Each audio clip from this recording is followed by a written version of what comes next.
여러분은 혹시 평생 모은 돈과 빚을 모두 쏟아부어 집을 짓는다면 그 집에서 어떤 미래를 꿈꾸시겠습니까? 제 이름은 박진우입니다. 그리고 제 곁을 지켜주는 아내는 이서연이죠. 우리는 20살 후반에 결혼했습니다.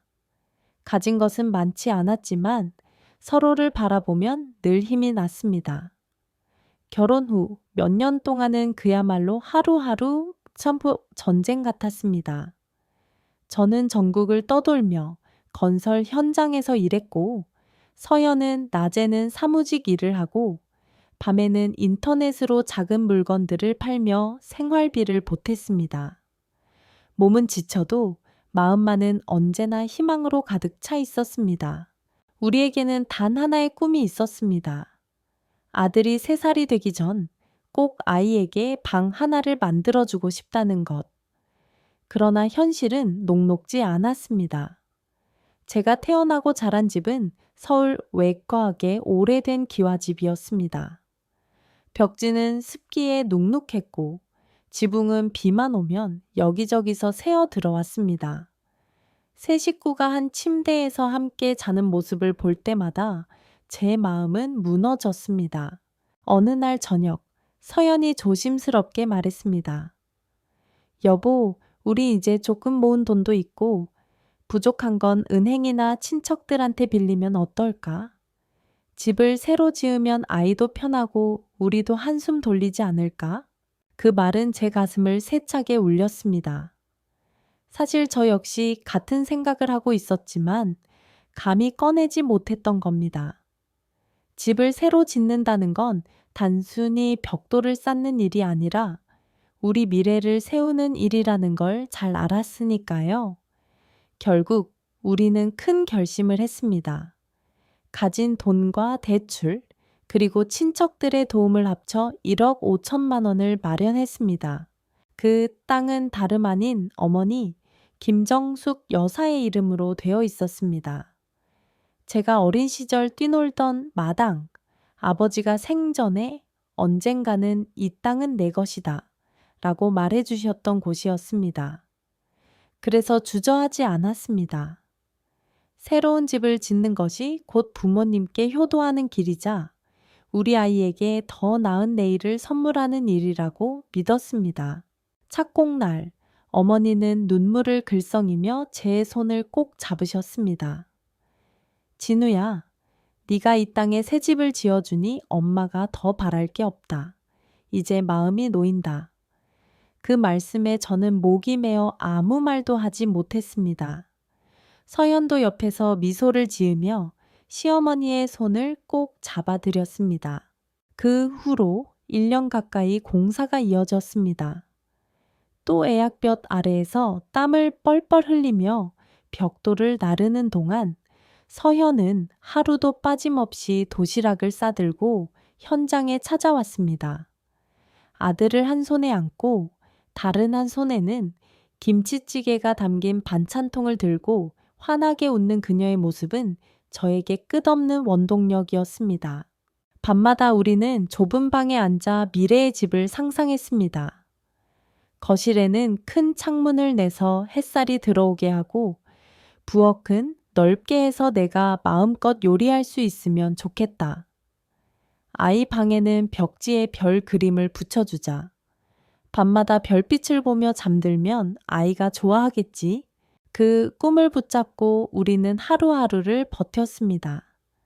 힘들고 지쳐도 서로의 눈을 보면 웃을 수 있었고 그 웃음은 다시 내일을 살아낼 힘이 되어 주었습니다. 마침내 1년 뒤 새 집이 완성되었습니다. 하얀 외벽에 깔끔한 타일, 세련된 부엌, 그리고 아이를 위한 작은 방까지. 처음 그 집 문을 열던 날 서연의 눈에는 눈물이 가득 고여 있었습니다. 여보, 드디어 해냈네. 그 말에 저는 가슴이 터질 듯 벅차올랐습니다. 새 집이 완성되던 날 마당에는 환한 햇살이 내려앉아 있었습니다. 하얀 담벼락과 반짝이는 창문, 그리고 넓어진 거실과 주방은 마치 다른 세상 같았습니다. 그 순간만큼은 지난 세월의 고생이 모두 보상받는 듯 했습니다. 어머니 김정숙 여사는 현관 앞에 서서 눈시울을 붉혔습니다. 이렇게 좋은 집을 내 아들, 내 며느리가 짓다니. 이제 나는 죽어도 여한이 없다. 말씀을 끝내기도 전에 눈물이 주르륵 흘러내렸습니다. 아내 이서연은 옆에서 부드럽게 팔을 잡아들이며 웃었습니다. 어머니, 아직 오래오래 우리랑 함께 사셔야죠. 앞으로 손주도 방에서 편히 잘 수 있을 거예요. 어머니는 고개를 끄덕이며 손자의 방을 천천히 둘러보셨습니다. 작지만 따뜻하게 꾸민 그 방은 세 식구가 간절히 바라던 꿈의 공간이었습니다. 집안 구석구석에는 서연의 손길이 닿지 않은 곳이 없었습니다. 커튼을 다는 것도, 싱크대를 닦는 것도, 심지어 작은 장식 하나까지도 그녀가 직접 고른 것이었습니다. 그 모습에 저는 다시 한번 마음속 깊이 다짐했습니다. 이 여자를 반드시 지켜야 한다고. 저녁 무렵 가족이 새 집에서 처음으로 밥상을 차렸습니다. 김이 모락모락 나는 된장찌개와 서연이 정성껏 만든 반찬들이 테이블 위에 놓였습니다. 우리는 마주 앉아 밥을 먹으며 오랜만에 환하게 웃었습니다. 아들은 신이 나서 자기 방을 뛰어다니며 내 방이다 하고 소리쳤고, 어머니는 그 모습만 보아도 행복한 듯 연신 미소를 지으셨습니다. 그날 밤 서연은 베란다에 서서 바깥 공기를 깊이 들이마셨습니다. 여보, 이게 진짜 우리 집 맞지? 나 꿈꾸는 것 같아. 저는 그녀의 손을 꼭 잡고 대답했습니다. 맞아. 우리 손으로 만든 집이야. 앞으로는 여기서 웃으면서 살자. 그 순간만큼은 우리 가족 모두가 하나 되어 있었다. 어머니의 얼굴에도, 아내의 얼굴에도, 그리고 제 마음에도 오직 기쁨과 안도만이 가득했다. 누구도 그 행복이 깨질 거라고는 상상하지 못했다. 새 집에서의 생활은 처음 몇 달 동안 평온했습니다. 하지만 어느 날 제 동생 박현우가 여자친구를 데리고 집에 들어온 순간부터 분위기가 달라지기 시작했습니다. 어머니 김정숙 여사는 그날 이후 마치 다른 사람처럼 변했습니다. 예전처럼 웃으며 칭찬하시던 모습은 사라지고 사소한 일에도 불평과 불만을 쏟아내셨습니다. 어느 날은 제가 퇴근에 들어오자마자 어머니가 거실에서 목소리를 높이셨습니다. 진우야, 부엌문 소리 나는 거 못 들었니? 집 짓는데 1억 5천이나 썼다면서 이런 문밖에 못 다나? 저는 당황해서 아무 대답도 못하고 서 있었고 아내 서연이 나서서 조심스럽게 말했습니다. 어머니, 제가 내일 바로 목수 불러서 고치겠습니다. 그러나 어머니는 멈추지 않으셨습니다. 바닥 타일은 왜 이렇게 미끄럽고 장롱 손잡이는 또 왜 이 모양이니? 돈은 그렇게 들였는데 집이 왜 이래? 그 순간 저는 속이 서늘해졌습니다. 이 집은 아내와 제가 피땀 흘려 지은 집인데 마치 아무 정성도 들이지 않은 것처럼 헐뜯는 어머니의 말이 가슴을 깊게 파고들었습니다.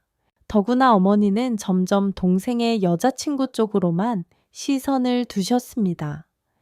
식탁에서 무슨 얘기를 하든 꼭 그녀의 의견을 먼저 물으셨습니다.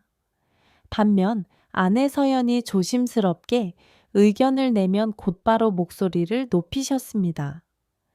너는 며느리지 집 주인이 아니야.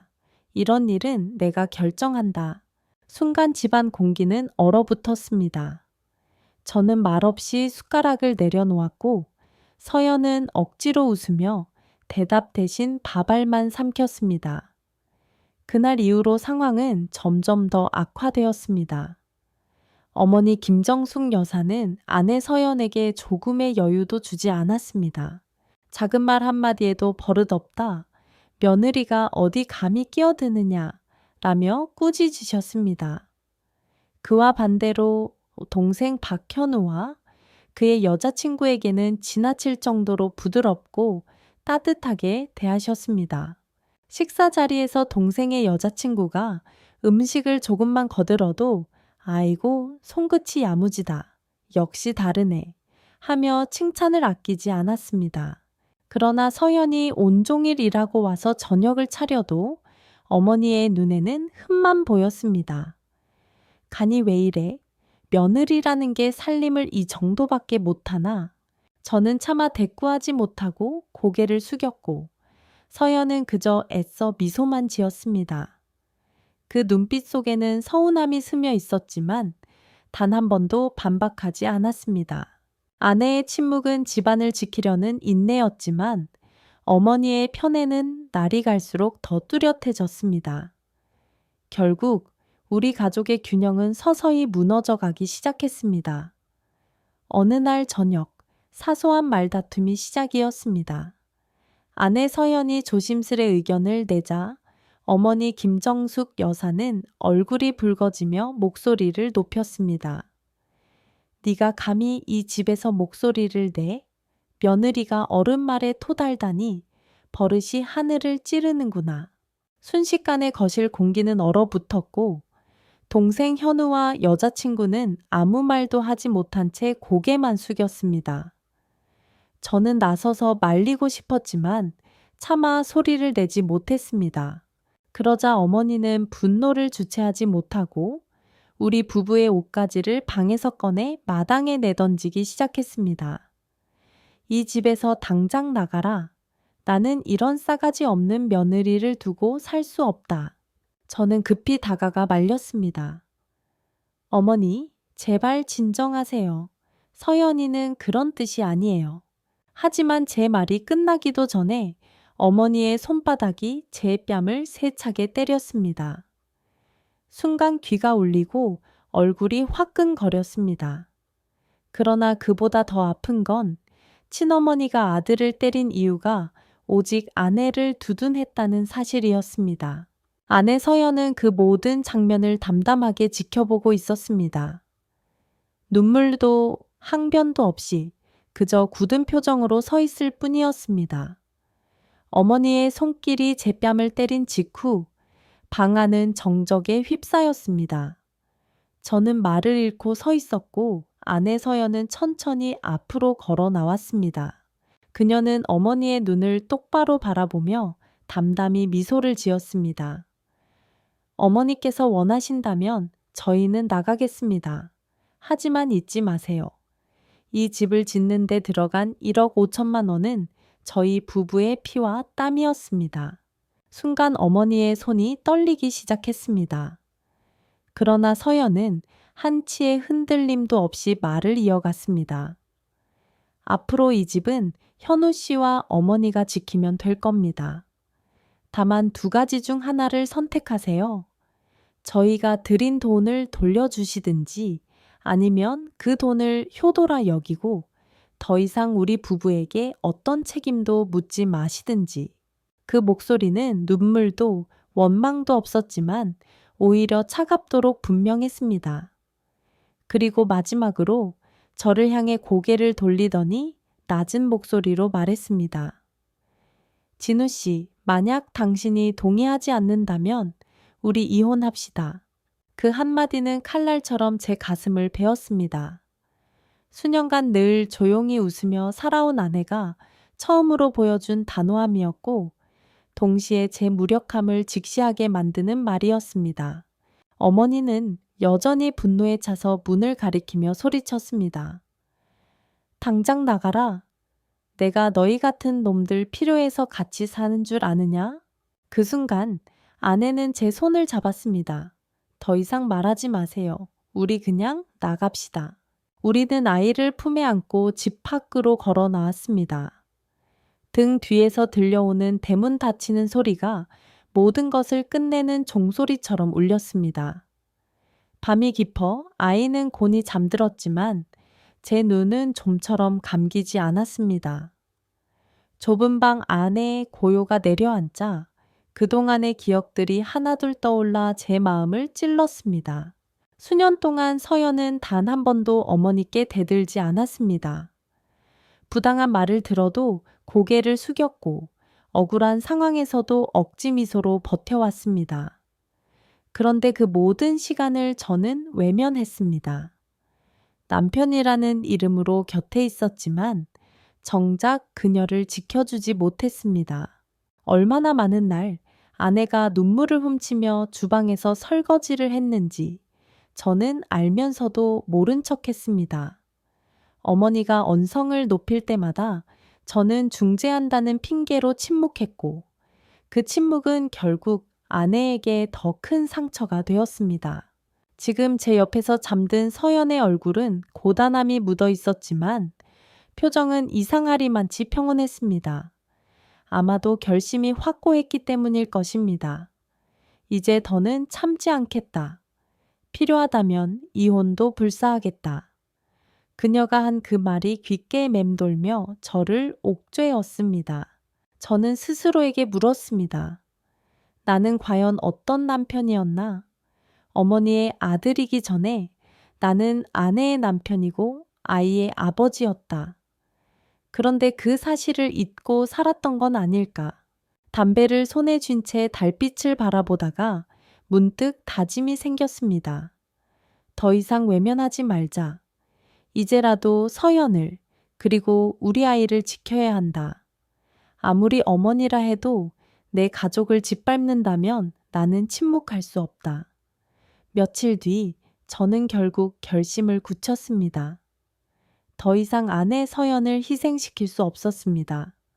그래서 함께 법률사무소를 찾아가기로 했습니다. 작은 간판이 걸린 허름한 건물 3층, 좁은 사무실 안에는 묵직한 분위기가 감돌았습니다. 낯선 공간이었지만 제 마음은 오히려 단단해졌습니다. 변호사는 우리 이야기를 조용히 들었습니다. 집을 짓게 된 과정, 어머니 명의의 땅, 그리고 우리가 감당한 빚까지 모든 사실을 빠짐없이 털어놓자 변호사는 잠시 생각에 잠기더니 차분히 입을 열었습니다. 땅이 어머니 명의라면 건물 또한 법적으로는 어머니 소유로 간주됩니다. 하지만 공사비를 전부 부부가 부담했다는 증거가 있다면 일정 부분 비용 보상을 요구할 수 있습니다. 그 말에 서연은 제 손을 꼭 잡았습니다. 그 손끝에는 떨림이 있었지만 눈빛만큼은 흔들림이 없었습니다. 그녀는 모든 걸 되찾으려는 게 아니라 단지 우리가 흘린 피땀의 가치를 인정받고 싶었던 것입니다. 변호사는 여러 서류 목록을 내밀었습니다. 계약서, 영수증, 은행 대출 기록. 다행히도 우리는 꼼꼼히 모아둔 서류들이 있었습니다. 서연이 그동안 정리해둔 서류철이 그대로 증거가 되었습니다. 저는 그 순간 다시 한번 아내에게 고마움을 느꼈습니다. 사무실을 나서는 길, 하늘은 잔뜩 흐려 있었고 빗방울이 후드득 떨어지기 시작했습니다. 차 안에서 서연이 창밖을 보며 말했습니다. 여보, 우리 결국 여기까지 왔네. 무섭기도 하지만 이제는 더 이상 물러서면 안 돼요. 저는 고개를 끄덕였습니다. 그래, 이번만큼은 반드시 끝까지 가보자. 그러나 세상 일이란 금세 소문이 돌기 마련이었습니다. 며칠 지나지 않아 동네 전체가 술렁였습니다. 아니, 진우가 자기 친엄마 상대로 소송을 댄다고? 그 집 며느리 참 독하네. 시어머니랑 맞서는 며느리가 어디 있대? 에이, 그래도 며느리 편 들어주는 남편이라니 대단하네. 골목마다, 마트 앞마다 수군거림이 끊이지 않았습니다. 어떤 이들은 저를 불효자라 손가락질했고 어떤 이들은 오히려 등을 두드리며 이제야 제대로 서는구나 라고 말했습니다. 저는 그 시선들이 두려웠지만 동시에 결심을 더 굳혔습니다. 이제는 누가 뭐라 해도 물러설 수 없었습니다. 제 아내가 더 이상 눈물 흘리지 않도록, 제 아이가 부당한 소리를 듣지 않도록 반드시 이 싸움을 감당해야 했습니다. 어머니는 소문을 듣고 곧바로 전화를 걸어왔습니다. 네가 미쳤구나. 네가 감히 친엄마를 법정에 세워? 이런 불효자가 어디 있니? 그 목소리는 분노로 떨렸지만 제 마음은 더 이상 흔들리지 않았습니다. 어머니, 저희는 싸움을 하려는 게 아닙니다. 다만 분명히 하고 싶을 뿐이에요. 누구의 피땀이었는지, 누가 어떤 희생을 했는지, 그걸 외면한 채로는 더 이상 살아갈 수가 없습니다. 그 말이 끝나자 전화기 너머로 들려오는 어머니의 날카로운 숨소리가 제 마음을 찢어 놓았습니다. 하지만 저는 굽히지 않았습니다. 이제는 아들 이전의 남편으로 아버지로서 서야 했습니다. 며칠 후 동생 현우가 저를 찾아왔습니다. 그는 고개를 떨군 채 힘없이 말했습니다. 형, 이런 일까지 갈 줄은 몰랐어. 나도 불편해. 근데 엄마가 하라는 대로 따를 수밖에 없어. 저는 차갑게 물었습니다. 그러면 네가 엄마 대신 우리한테 쓴 비용을 돌려줄 수 있니? 그는 입술을 깨물며 대답하지 못했습니다. 그 모습에 연민도 느꼈지만 더 이상 동정할 여유는 없었습니다. 이제 싸움은 피할 수 없는 현실이 되었습니다. 좁은 원룸에서의 삶은 여전히 힘들었지만 오히려 우리는 서로의 손을 더 꽉 잡았습니다. 세상은 등을 돌릴지 몰라도 우리 셋은 같은 곳을 바라보고 있었습니다. 그리고 저는 마음속으로 다짐했습니다. 끝까지 지켜내겠다. 이번만큼은 절대 외면하지 않겠다. 법적 절차를 준비한다는 소문이 돌자 어머니 김정숙 여사는 분노를 감추지 못했습니다. 어느 날 밤 제 휴대전화로 걸려온 그녀의 목소리는 떨리고 있었습니다. 진우야, 네가 어떻게 나를 법정에 세울 수 있니?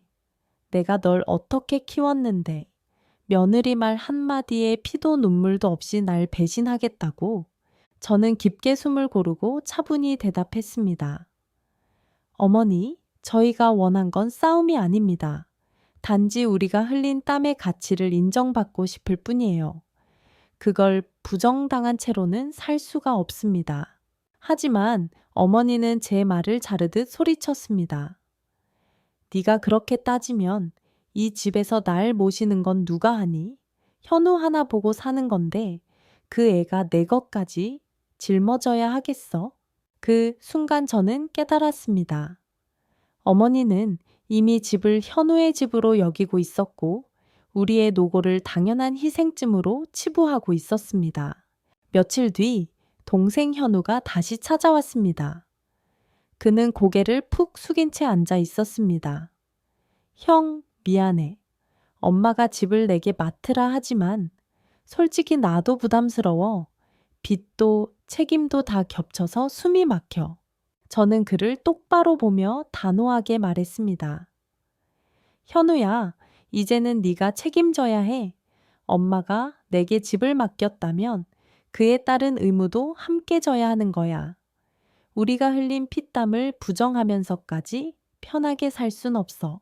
그 말에 현우는 입술을 깨물며 아무 대답도 하지 못했습니다. 그의 눈빛 속에는 두려움과 혼란이 뒤섞여 있었습니다. 그날 밤 서연은 제게 조용히 말했습니다. 여보, 우리가 이긴다고 해서 누가 지는 건 아니에요. 중요한 건 우리가 더 이상 침묵하지 않는 거예요. 그 목소리를 들으며 저는 다시금 다짐했습니다. 이 싸움은 단순히 집을 두고 다투는 문제가 아니었습니다. 존중과 정의, 그리고 우리 작은 가족의 존엄을 지키는 문제였습니다. 시간은 흘렀지만 상황은 나아지지 않았습니다. 오히려 어머니 김정숙 여사와의 갈등은 더 깊어졌습니다. 결국 저는 결심했습니다. 다시는 남의 그늘에 의지하지 않겠다. 우리 가족만의 집을 만들겠다. 은행 대출 상환에 허덕이면서도 우리는 작은 땅을 찾기 시작했습니다. 집 근처 부동산을 몇 번이고 오갔고 인터넷을 뒤지며 밤마다 머리를 맞댔습니다. 그러던 어느 날 도심에서 조금 떨어진 곳에 손바닥만한 크기의 저렴한 땅이 매물로 나왔다는 소식을 들었습니다. 위치는 번듯하지 않았지만 햇빛이 잘 들고 조용한 동네였습니다. 서연은 현장을 보자마자 눈을 반짝이며 말했습니다. 여보, 여기 좋아요. 아침마다 햇살이 집 안으로 들어올 것 같아요. 아이가 뛰놀기에도 충분하고요. 그 말에 저도 고개를 끄덕였습니다. 크기는 작아도 우리 세 가족이 함께 뿌리내리기에는 충분했습니다. 무엇보다 더 이상 누군가의 눈치를 보지 않아도 된다는 사실이 마음을 가볍게 했습니다. 우리는 가진 돈을 긁어 모아 계약을 마쳤습니다. 통장을 내밀던 순간 손끝이 떨렸지만 후회는 없었습니다. 이것이야말로 진짜 시작이라는 생각뿐이었습니다. 집을 새로 짓는 일은 쉽지 않았습니다. 자재비를 아끼기 위해 제가 직접 현장을 뛰었고 서연은 온라인 판매로 번 돈을 빠짐없이 저축했습니다. 저녁이 되면 작은 원룸에서 아이를 돌보며 공사 일정을 함께 상의했습니다. 부엌을 어디에 둘지, 아이 방은 어떻게 꾸밀지, 벽지는 어떤 색이 좋을지. 그 시간들은 고단했지만 동시에 가슴 뛰는 순간이기도 했습니다. 이번에는 누구도 우리를 내쫓을 수 없어. 이 집은 오롯이 우리의 것이니까. 서연이 그렇게 말하며 제 손을 꼭 잡았을 때 저는 처음으로 자유라는 단어의 의미를 깨달았습니다. 작은 땅 위에 차츰 기초가 세워지고 벽이 하나둘 올라가기 시작했습니다. 또해약볕 아래에서 땀에 흠뻑 젖어 벽돌을 나르면서도 제 마음은 오히려 가벼웠습니다. 아이는 그 옆에서 돌멩이를 주워 장난을 치며 웃었습니다. 그 웃음소리가 우리에게는 가장 큰 응원이었습니다. 새집 공사가 한창이던 어느 날 어머니 김정숙 여사가 불쑥 공사 현장에 나타났습니다. 낡은 카디건 차림에 손에는 귤 한 봉지를 들고 계셨습니다. 처음엔 아무 말 없이 우리를 지켜보다가 마침 점심을 먹고 있던 우리 곁에 조용히 앉으셨습니다. 밥 좀 같이 먹자. 서연은 당황스러웠지만 이내 미소를 지으며 그릇을 내어놓았습니다. 어머니는 말없이 밥을 드시다가 갑자기 아이를 바라보며 물었습니다. 할머니 보고 싶었지? 아이는 아무 망설임 없이 달려가 안겼고 그 순간 어머니의 굳은 표정이 잠시 풀렸습니다. 그리고 아주 작은 목소리로 중얼거렸습니다. 내가 괜히 고집을 부렸구나. 그 말은 누구에게 들려주려는 것도 아니었지만 서연은 분명히 들었습니다. 그녀는 그저 고개를 숙이고 밥만 먹었지만 눈가가 살짝 젖어 있었습니다. 며칠 뒤 예상치 못한 소식이 찾아왔습니다. 은행에서 걸려온 전화였습니다. 이전에 우리가 짊어진 대출의 일부가 상환 처리되었다는 것이었습니다. 확인해보니 송금자는 다름 아닌 어머니였습니다. 저는 깜짝 놀라 전화를 걸었습니다. 어머니, 왜 이런 일을 하셨어요? 말 많지 마라. 그동안 내가 며느리 고생 많이 시킨 건 안다. 늙은 내가 할 수 있는 건 이 정도뿐이다. 그 목소리에는 여전히 자존심이 묻어 있었지만 분명 예전과는 달랐습니다. 그리고 어느 날 저녁 어머니가 작은 종이봉투를 내밀었습니다. 그 안에는 손으로 꾹꾹 눌러 쓴 글씨가 있었습니다. 이 집은 진우와 서연이의 손으로 지은 것임을 인정한다. 나는 금전적으로 기여한 바가 없다. 그 문장을 읽는 순간 제 가슴이 저릿해졌습니다. 어머니가 비로소 우리의 노력을 인정한 것이었습니다. 서연은 아무 말 없이 고개를 숙이다가 마지막에 조용히 한마디 했습니다. 어머니, 저를 미워하셔도 괜찮아요. 하지만 제 아들이 크면서 엄마가 불효자라는 말을 듣는 건 견딜 수 없습니다. 제발 그 말만은 하지 말아주세요. 어머니는 잠시 우리를 바라보다가 고개를 끄덕였습니다. 그날 이후 어머니의 태도는 조금씩 달라졌습니다. 여전히 서툴렀지만 예전처럼 날카롭지 않았습니다. 집에 올 때마다 작은 반찬을 싸오고 아이를 쓰다듬으며 웃으려 애쓰셨습니다. 그 변화는 완벽하지 않았지만 우리에게는 충분히 큰 걸음이었습니다. 새 집이 완공되기 직전 아내 서연은 조심스럽게 제게 제안했습니다. 여보, 우리 집들이 같은 건 크게 안 해도 돼요. 다만 어머니랑 가까운 친척 몇 분만 불러서 밥 한 끼 대접하면 어떨까요? 시작은 작아도 그래야 진짜 새 출발 같지 않겠어요? 저는 잠시 망설였지만 곧 고개를 끄덕였습니다. 이제는 과거의 상처를 붙잡기보다 새로운 길을 열어야 했습니다. 그날 저녁 작은 식탁 위에는 서연이 정성껏 만든 음식들이 올려졌습니다. 따끈한 된장찌개, 어머니가 좋아하시던 생선조림, 그리고 아이가 직접 도와 만들었다며 자랑한 김밥 몇 줄까지. 손님은 많지 않았습니다. 어머니, 이모 한 분, 그리고 동생 현우 부부. 6사람이었지만 그동안 흩어져 있던 가족이 한자리에 모였다는 사실만으로 충분했습니다. 처음 자리는 어색했습니다. 어머니는 밥만 뜨시고 말이 없으셨고 동생 부부는 서로 눈치만 보았습니다. 그러나 서연은 늘 그렇듯 부드럽게 분위기를 이끌었습니다. 어머니, 생선 조금 더 드실래요? 지난번에 좋아하신다고 하셔서 특별히 준비했어요. 어머니는 잠시 멈칫하다가 젓가락을 들어 한 점 집어 드셨습니다. 그리고는 천천히 씹으며 주변을 둘러보았습니다. 새 집의 작은 거실, 깨끗하게 정리된 부엌, 그리고 손주가 뛰어노는 모습. 식사가 끝나갈 무렵 어머니는 갑자기 젓가락을 내려놓고 낮은 목소리로 말했습니다. 내가 그동안 참 고집을 부렸다. 말도 많고 상처도 많이 주었지. 그런데도 네가 집을 떠나지 않고 이렇게 밥상을 차려주니 고맙다, 서연아. 순간방 안은 고요해졌습니다. 저는 놀라 어머니를 바라봤고 서연은 잠시 눈을 깜빡이더니 환하게 웃으며 대답했습니다. 어머니, 우리 가족이잖아요. 이제는 서로 조금만 더 이셈하면 돼요. 그 순간 집 안 공기가 한결 따뜻해졌습니다.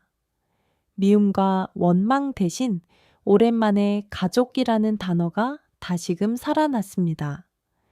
그날 저녁 식사가 끝난 뒤 모두가 돌아가고 나니 집안은 고요해졌습니다.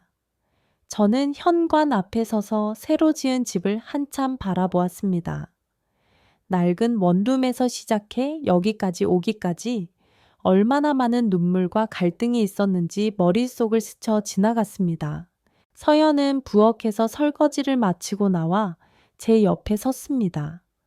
아이는 피곤했는지 방에서 이미 곤히 잠들어 있었습니다.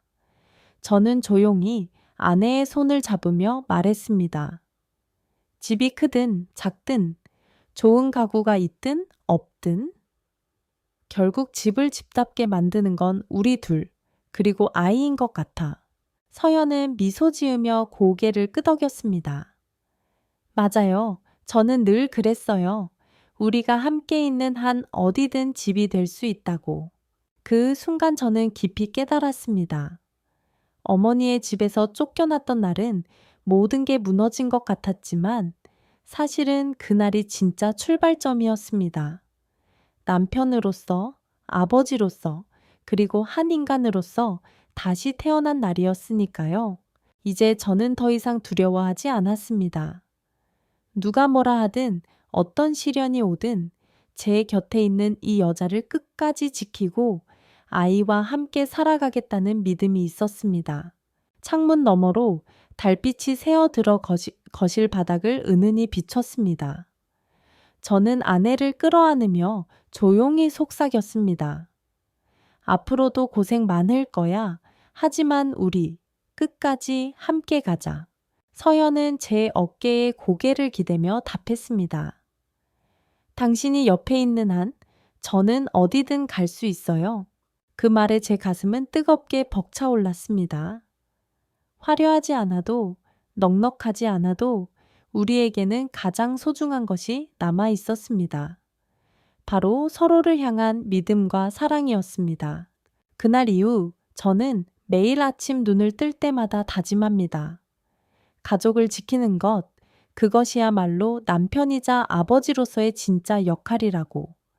세월이 흐른 지금, 저는 그 모든 일을 돌이켜보며 하나의 진실을 확신합니다. 집은 벽돌과 기둥으로 지어지지만 가정은 믿음과 사랑으로 세워진다는 사실입니다. 처음 어머니의 집에서 쫓겨났을 때 저는 세상이 무너지는 듯 했습니다. 그러나 그 시련 덕분에 알게 되었습니다. 남편으로서 아내를 지킨다는 것은 단순히 옆에 있는 것이 아니라 부당한 일 앞에서 당당히 서는 것임을, 아버지로서 아이를 키운다는 것은 단순히 먹여 살리는 것이 아니라 아이에게 어떤 것이 옳은지 몸소 보여주는 것임을 서연은 늘 말했습니다. 가난해도 괜찮아. 힘들어도 괜찮아. 하지만 서로를 존중하지 않는 건 견딜 수 없어. 그 말이 결국 우리 가족을 다시 일으켜 세운 힘이었습니다. 이제 우리 집은 크지도 화려하지도 않습니다. 하지만 매일 아침 창문으로 들어오는 햇살, 주방에서 풍기는 따뜻한 밥 냄새, 아이의 웃음소리가 이 집을 누구보다 부유하게 만듭니다. 그리고 어머니 역시 변하셨습니다. 예전처럼 고집을 부리기보다는 작은 반찬을 챙겨오고 손줄을 쓰다듬으며 함께 웃으려 애쓰십니다. 아직도 서툴지만 그 서툴고 어색한 손길 속에서 저는 진심을 느낍니다. 저는 이 이야기를 남기는 이유가 단순히 억울함을 토로하기 위함이 아닙니다. 혹시라도 저처럼 어머니와 아내야 아내 사이 두 세계 사이에서 방황하는 이들이 있다면 꼭 전하고 싶기 때문입니다. 부모님을 향한 효도도 중요하지만 지금 내 옆에서 인생을 함께 걸어가는 배우자를 지키는 것이야말로 또 다른 의미의 효도이자 책임이라는 것을요. 가정은 누가 더 희생하느냐로 유지되는 것이 아니라 서로를 존중하며 지켜주려는 마음으로 세워지는 것임을 저는 몸소 배웠습니다. 이제 저는 더 이상 큰 부귀영화를 바라지 않습니다. 단지 오늘처럼 아내와 아이가 제 곁에서 웃고 저녁 밥상에 함께 앉아 밥을 먹을 수 있다면 그걸로 충분합니다. 그리고 마음속으로 이렇게 되뇌입니다. 다시 태어나도 나는 이 길을 선택할 것이다. 왜냐하면 진짜 행복은 화려한 집이 아니라 서로를 끝까지 믿어주는 가족과 함께하는 순간에 있기 때문이다.